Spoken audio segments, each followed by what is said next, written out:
itanawiri kwa umoja na uzalendo. Mimi ni Mkenya mzalendo. Je, wewe? Mimi ni Mkenya mzalendo daima. Uchumi wa Kenya umeendelea kuimarika kwa kiasi kikubwa, na tunashukuru kwamba kutokana na utafiti uliofanywa na mfuko wa fedha ulimwenguni, ukipenda IMF, umeonyesha kwamba Kenya imeorodheshwa kama nchi ambayo ina uchumi wa hali ya juu zaidi katika kanda ya Afrika Mashariki. Na hili ni jambo zuri zaidi kwa sababu tulikuwa na nchi zingine ambazo zilikuwa zimetupiku, kwa mfano kama Ethiopia, na pia tulikuwa tumekaribiana sana na Tanzania. Lakini sasa hivi uchumi wetu umeweza kukua, na sasa hivi unaweza kujumulishwa kwa kuwa na dhamani ya shilingi trilioni 17. Na hilo ni jambo zuri zaidi, ama ukipenda dola bilioni 131.67. Na pia ile GDP per capita, hiyo ni kusema kwamba kama tunaweza kugawanya utajiri wetu wote na wananchi ambao wanaishi hapa nchini wa Kenya, wananchi wa Kenya, tunaweza kupata kwamba kila mtu ataweza kupata kila mwaka shilingi 320,840, ama kwa dola shilingi dola 2,468. Kwa hiyo tumeweza kuimarika sana kama nchi, na katika bara la Afrika kati ya nchi 44 zilizoorodheshwa, Kenya ni nchi ya 14. Lakini kusini kwa mwa jangwa la Sahara tuko katika nambari 6. Na kwa hiyo tumeweza kukua, na hili ni jambo zuri zaidi kwa sababu kwa muda utakuta kwamba watu walikuwa wanajiuliza, je, nchi hii yetu itaweza kujimudu? Lakini tunashukuru kwa sababu mfumuko wa bei za bidhaa umeendelea kuwa katika kiwango cha chini, na pia tukiangazia zaidi kuna vile ambavyo tumeweza kuhakikisha kwamba bei ya vitu imeweza kurudi chini, na ni kutokana na sera ambazo ziliweza kuchukuliwa wakati utawala huu ama awamu hii ya 5 iliweza kuingia uongozini mwaka 2022. Tuliweza kutoa maamuzi ya kisera ambayo yalikuwa pengine machungu na Wakenya waliweza kulalamika, lakini sasa hivi tunaanza kuona faida, tunaanza kuvuna matunda ambayo yanatokana na maamuzi yale ama sera hizi. Ikumbukwe kwamba kuna wengi ambao walikuwa wanatarajia kwamba hatutaweza kufikia pale ambapo tunaweza kufikia kwa sasa, na tunasonga mbele kwa sababu tunaendelea kulipa madeni yetu na kuweza kutafuta ufadhili zaidi. Sasa hivi tunashukuru kwamba kutokana na ule mkutano wa IMF tumeweza kupata zaidi ya bilioni 8.86 ambayo itaweza kutusaidia sana kumalizia jengo kubwa pale hospitali kuu ya Kenyatta, ambayo itakuwa ikishughulikia watu ambao wamechomeka na moto na kadhalika, ambao ukienda pale utakuta kwamba halijaweza kukamilika, na pia mambo ya kuhakikisha kwamba watu wamepata umeme, ile last mile connectivity ambayo tunaijua vizuri sana, ndio Wakenya wengi waweze kuwa katika ile national grid, na pia mipango mingine kama ile.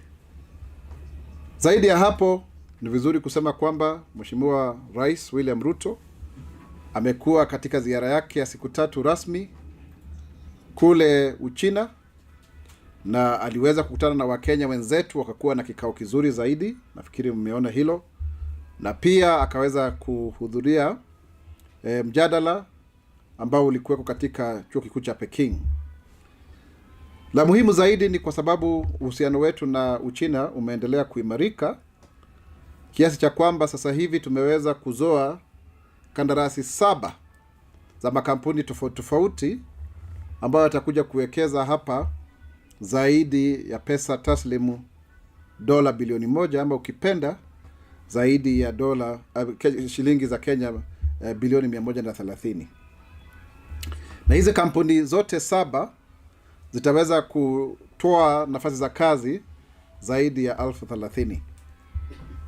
Na ni katika sekta mbalimbali. Kwa mfano ukiangalia mambo ya usafiri, mambo ya kutengeneza nguo, mambo ya kuweza kufanya kazi ya ufugaji wa kuku, ama uzalishaji ukipenda, mambo ya kuhakikisha kwamba tunaweza kutengeneza vifaa vya kutumia, mambo ya kuweza kuondoa msongamano wa magari ama traffic ukipenda, na pia hata katika sekta nyingine kama za viwanda kule Kikambala na kadhalika. Na hata pia kuna kampuni moja inaitwa Lorongtai ambayo itakuwa ikihakikisha kwamba imetengenezwa vyuma hapa katika upande wa The River kule Machakos. Na unaona zile special economic zones zetu kama moja hapo ya kule Murang'a, ambapo pia watakuwa wakihakikisha kwamba wanazalisha vitu tofauti, ama kule Baringo ambako kutakuwa na shamba kubwa la kuweza kulima aloe vera na pia parachichi, na pia hata matunda mbalimbali. Ni kumaanisha kwamba ziara hii imenoga sana na imefana sana. Zaidi ya hapo pia tumeweza kupata ufadhili wa zaidi ya shilingi bilioni 34 ambazo itaweza kuhusika sana sana ujenzi wa barabara kama ile ya Northern Bypass iweze kufanywa dual carriageway, pia ile ya Kiambu kwa sababu najua wale wanaishi kule wanaona kuna msongamano mkubwa sana. Kule Eldoret tutakuwa pia na bypass yao itaitwa Eastern Bypass, na barabara zingine ambazo ni za muhimu zaidi. Pia tutaweza kukamilisha ujenzi wa ESGR mpaka kule eneo la Ziwa Victoria, ndipo sasa tuweze kuhakikisha kwamba bidhaa zetu zinakwenda katika nchi zingine za ukanda wa Afrika Mashariki ama katika maziwa makuu. Hilo ni jambo ambalo limeweza kufanyika. Kwa hiyo tumekuwa na ushirikiano mzuri zaidi, hususan ikizingatiwa kwamba kumekuwa na tetesi kuhusu ushuru ambao unatozwa na nchi zingine ili kukwamisha pengine uchumi na ufanyabiashara.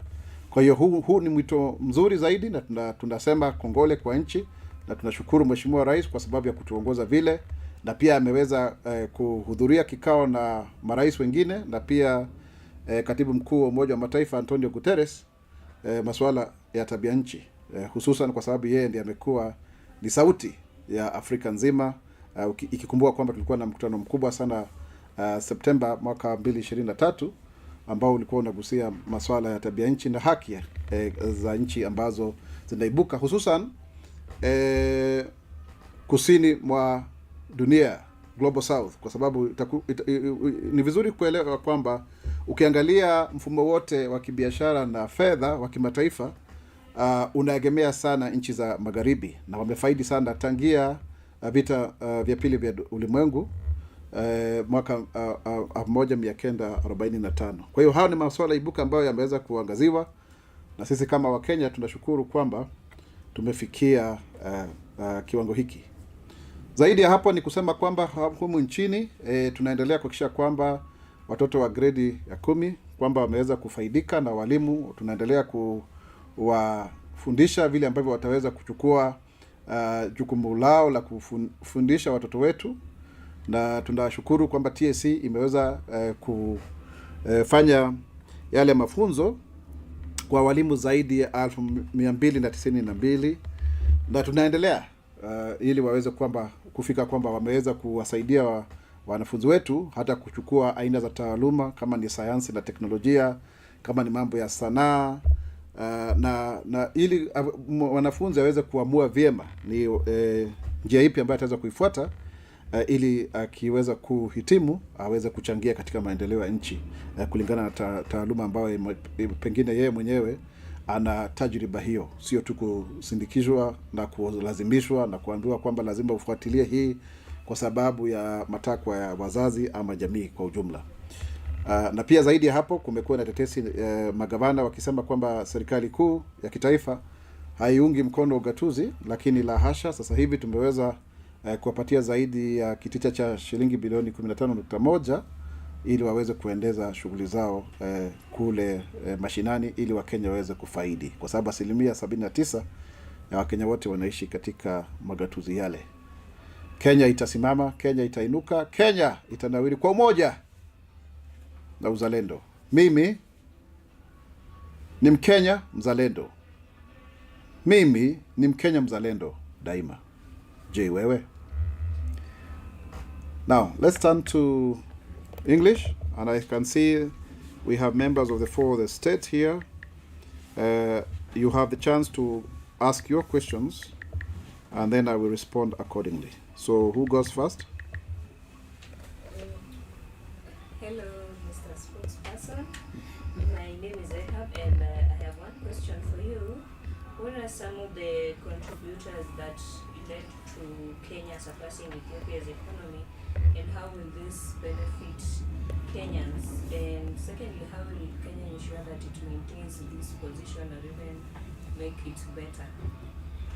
Yeah, in the heart of East African, Kenya stands tall. Its economic pulse beating stronger than ever before.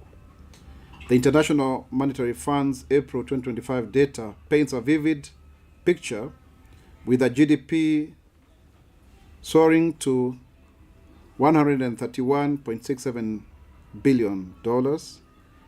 Kenya has not only surpassed Ethiopia, but also widened its lead over Tanzania, cementing its place as Kenya's region's unrivaled economic titan,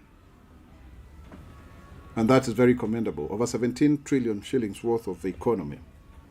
This isn't just a number, it's a story of resilience marked by tough, yet through unpopular decisions and gritty reforms like restructuring our debt, our public debt, streamlining public spending, and fostering private sector growth. This is like bitter medicine, but they've healed the economy's wounds. Madam Rahab, President Ruto's vision was clear: short-term sacrifice for long-term prosperity. Let me repeat that: short-term sacrifice for long-term prosperity. The Kenyan currency, once wobbling under pressure, going as high as 165 to the dollar, now stands firm as one of the strongest currencies, a symbol of stability that has drawn investor confidence and, of course, sparked hope amongst us. So those are the deliberate measures that we have taken as a country, to the extent that if you compare with that country that you talked about, we are ranked 14th in terms of GDP per capita.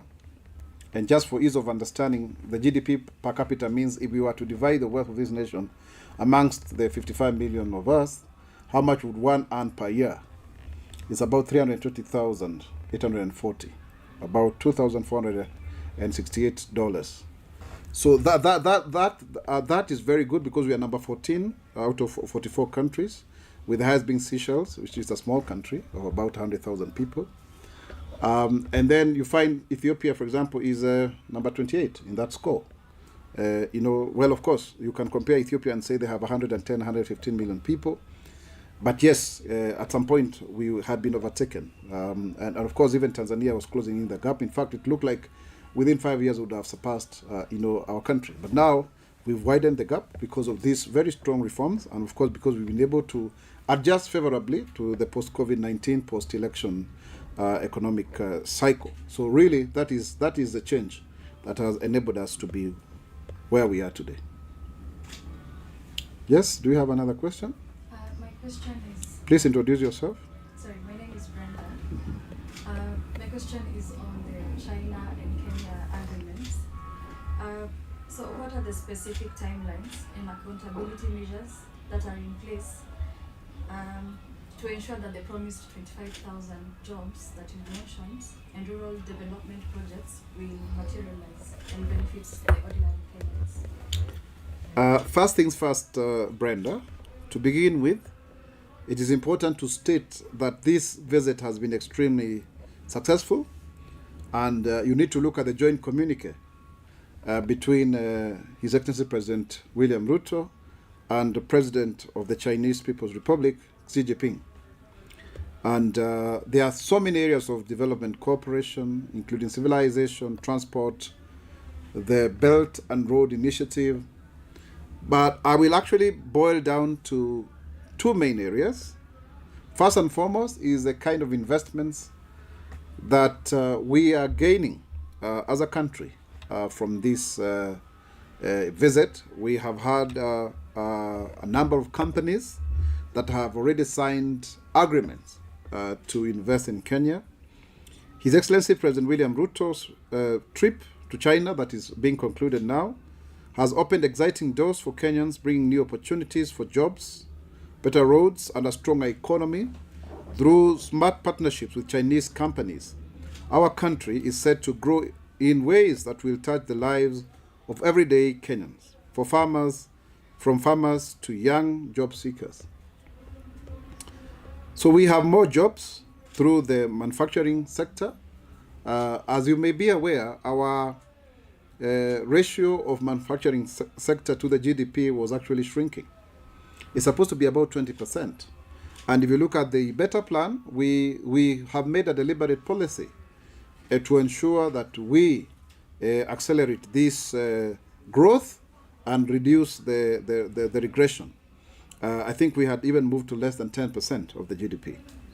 And what are we doing? We have set up special economic zones where, investors are going to get tax-free timelines, 5-10 years, and concessions so that they are able to invest in the country.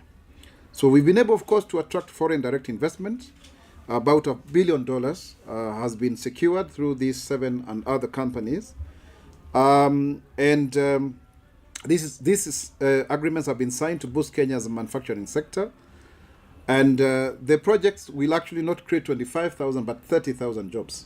Those 7 main companies, especially for young Kenyans looking for work. You can imagine factories humming with activity producing goods like electronics, traffic control equipment, textiles and garments, solar power, making farms to produce aloe vera, which is used for even cosmetics, and green apple and grapes, even for the wine in Kenya, in places like Baringo, or having a whole huge industry in Kikambala for manufacturing, processing, and warehousing, because of the SEZ there, or the one again in Muranga to ensure that we get people to benefit in the 50-acre SEZ there. And of course, also here in Kajiado, having 500 people employed in production, factory of about 3 billion shillings that will be able to have 500,000 hens at a time. That's mind-boggling. So these Chinese companies will continue to set up plants, even in Mombasa, and also try to help us to assemble electronics. Recently, we were even in Naivasha, and we found those that are selling cars from Japan, those that are also going to make electronic cars. So we electric cars. So you have many people who are joining in this whole idea of reinvesting in manufacturing in Kenya. And so therefore, we will, of course, roll out and ensure that these companies settle well. We even have a steel company, Rongtai, who will be setting up in the river at a cost of about 100 million US dollars. That is about 13 billion Kenya shillings, employing about 3,000 people. So you can see the benefit there. You can see the benefit that is coming up with that. And these are not stories. These are not stories. I was privileged to meet the executives of Rongtai company, very serious investors here. So you can see that revolution. There is also another company that is going to invest initially 20 million US dollars, 2.6 billion, but then eventually they are going to invest over $300 million US. So we are doing well. That's about 39 billion. So we have a lot that we can celebrate from this visit, and so therefore it's very, very important that we support this. But what is also interesting is the fact that for a long time people have been complaining about roads and how is it that we can ensure that we repair our roads, we dual some of them, so that then we reduce congestion. Like people going to Nakuru and upwards, the northern corridor, there is always jam during festive season. We just come from Easter. But now the Rironi Mausamit Road is going to be dualed through a PPP agreement, so that is going to be a very good solution. The Nithi Bridge, which required about 5 billion minimum, the Killer Bridge, and now it also has gotten funding. You remember that was an issue that President addressed recently just before he started his Mount Kenya tour. Also the issue of Northern Bypass, the dualing there to reduce the congestion, and also the Kiambu Road. So that will really help. Places like Eldoret now is a new city. As per last year, July, they are going to have another Eastern Bypass, and 2 more roads there, are going to be constructed. So you can see for sure all of this are very, very important. It's going to find pathways into markets for people in Mosoriot, in Moiben, all of the places that really require, that support. The roads will connect villages to markets, making it easier for farmers to sell their crops and for small businesses to grow. So you can picture, for example, a farmer in a remote village who can now get their maize or avocado to the market. And we are very happy because we have a green channel with the Chinese for our green products, like avocado, like macadamia. Last week we had a very robust debate with members of parliament about the cost of macadamia per kilo. And this will lead to faster marketing earnings for their families, and will create jobs for them, putting money into their pockets. So I think it's very important. The SGR, for example, which already connects Mombasa to the hinterland, is getting a boost with plans to extend it to Uganda. We have now phase 2B and 2C that really had a challenge in terms of financing, but I'm happy that has now been cracked, because that's something we have been engaging as a government since the last time that we constructed this. And it will actually make it cheaper and faster to move goods across East Africa, because we are the hub, and Kenya is actually a transit economy for small business owners and even big business owners, so that we have lower transport costs for freight and more profits to invest in their shops and farms, and of course making sure that we are richer and better. So we have better market for Kenyan farmers through the kind of pathways, the Belt and Road initiatives, the Green Channel, and of course direct investment, foreign direct investment. As you may be aware, Kenya has actually been the one attracting startup capital, according to big deals for the 2 years running. In the year 2023, $800 million US. Last year, $638 million US. And so therefore, really, we are up, we are up and running. And most importantly, also, the other issue that is important in terms of these jobs, we are not just talking about manual jobs, but also technology and skills transfer, so that then the agreement between ourselves and the country will ensure that we, do a lot of e-commerce, vocational training. We are also dealing with the issue of cybercrime because of the new UN Convention on Cybercrime, because that's a big issue, and the digital economy. And we'll have more and more Chinese tech firms setting up in Kenya and creating jobs for our youth under our 5th pillar of the digital superhighway and creative economy, having them to assemble phones here and online businesses, So we'll have training programs, basically, the Ajira program that has trained over 600,000 youth, 693 to be precise, so that people can also start their own companies, So you can imagine a young person in a place like Kisumu learning how to build a smartphone or run an online store. And then, of course, that's e-commerce. That's the future that we are building together. So it's a very pivotal moment for the Kenya's economy, and we look forward to benefiting from all of our partnerships with China, and even other countries. Thank you, Brenda. Next question. My name is Alan Ginger, and my question is about the education sector. The grade 9 learners will be transitioning to grade 10 next year. That is the first class of senior school. How prepared is the country to usher in the first class of senior school in terms of resources such as learning materials, and also in terms of infrastructure? What about the teachers? Are we hiring new teachers for senior school, or are we training the current secondary school teachers for senior school?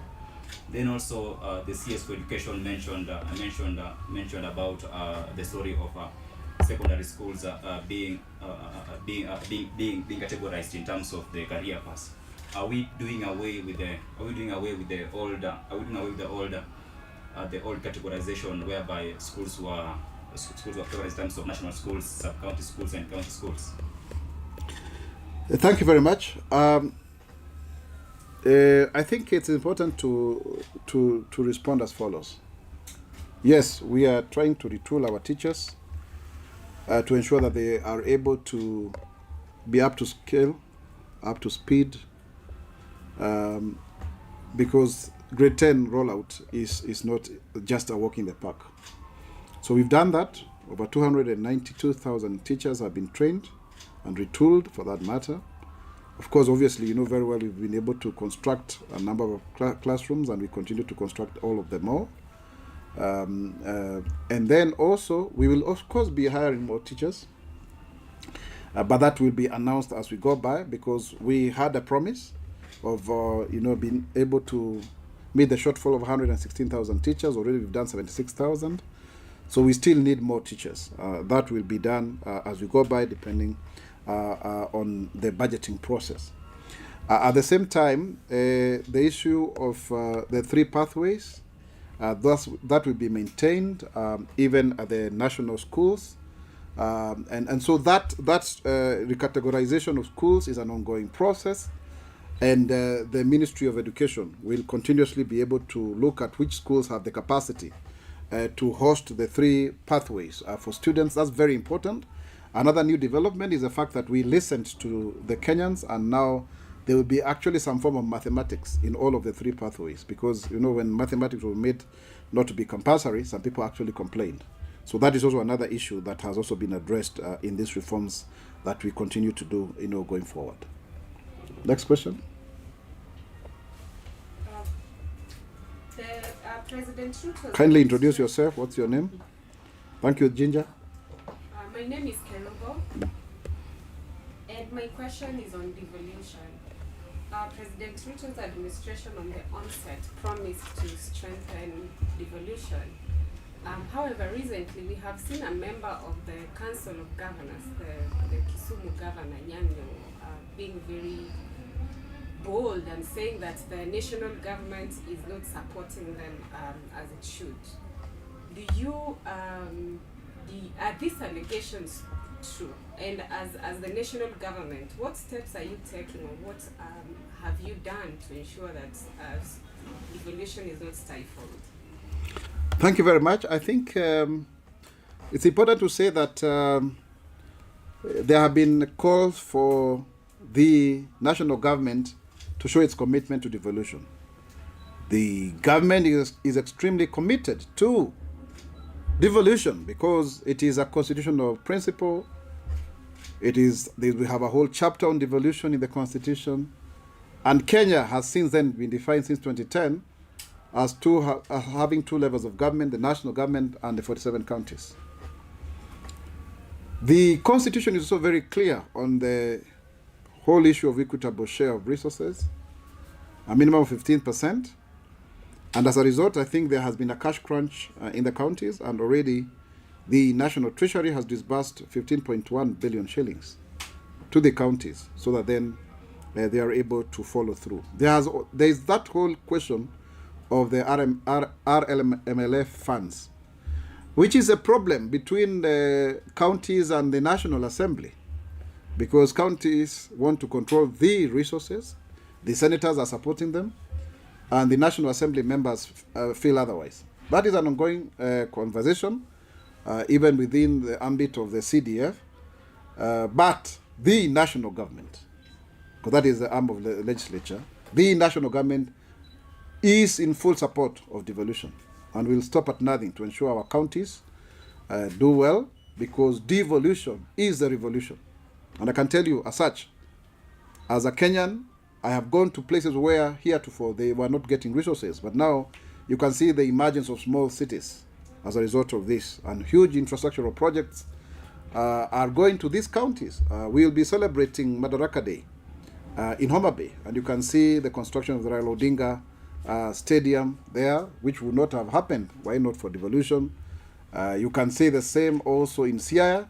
You can say the same again in Kakamega, in Kakamega, or even if you look at another project here in Kiambu called the Kirigiti Stadium. So devolution is really working, and that's why you can even see we are cooperating with counties to do the affordable housing projects, over 130,000 now.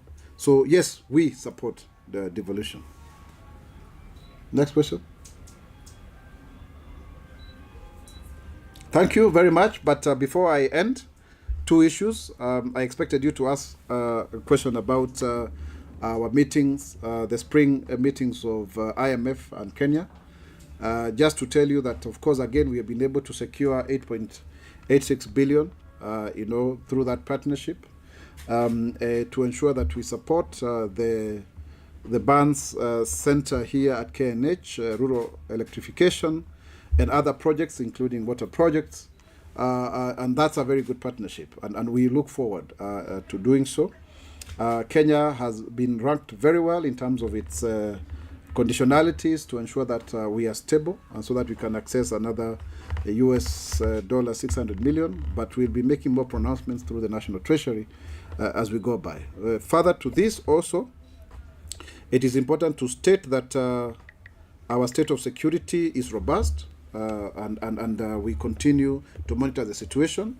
It's unfortunate, by yesterday we had lost 3 lives because of the flooding situation, so Kenyans, be careful, so that then we don't lose more lives, and we'll also be keeping you informed of the areas that are affected. And finally, is to warn Kenyans against cults and such behavior. We don't want to go back to Shakahola. We do have genuinely an opportunity to resolve that matter through the religious councils, the religious organizations task force led by Reverend Mutaba Musemi. And that report, when it's made public, we will of course discuss about it. But in the meantime, take care of yourself. We don't want to have situations as we witnessed in Migori, where people are dying and others are refusing to go to hospital. I think the same God is the one who heals, and also is the one who has given that knowledge to our doctors and our medical institutions to ensure that also by faith we get healed. So, ladies and gentlemen, thank you very much. Kenya itainuka, Kenya itasimama, Kenya itanawiri kwa umoja na uzalendo. Mimi ni Mkenya mzalendo. Je, wewe? Mimi ni Mkenya mzalendo daima. Asanteni.